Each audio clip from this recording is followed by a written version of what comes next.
నమస్తే మామ. ఈరోజు ఎన్టీఆర్ నగర్ పెట్రోల్ బంక్ పక్కనే ఒక కేఫ్ ఉంటుంది. ఆ కేఫ్కి లైట్లు తెచ్చుకున్నారంట, 2 లైట్లు అవి ఫిక్స్ చేయడానికి వచ్చాము.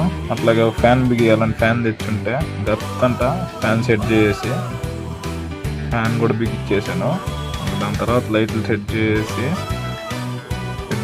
ఒక టీ తీసుకొని తప్పంట ఒక షాట్ తీసేసాను. మనం చేసిన పని అయితే చూడండి, రౌండ్గా ఒకటే లెవెల్లో లోపల అయితే సెట్ చేయడం జరిగింది.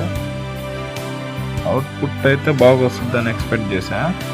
అదేవిధంగా నైట్ వెళ్ళి ఒక షాట్ తీసా అనమాట. చూస్తున్నారు కదా, లైటింగ్ అయితే బాగా ఫుల్గా వస్తుంది. రోడ్లో పోయే వాళ్ళకి కూడా బాగా కనిపిస్తుంది అనమాట దూరం నుంచి. ఎవరైనా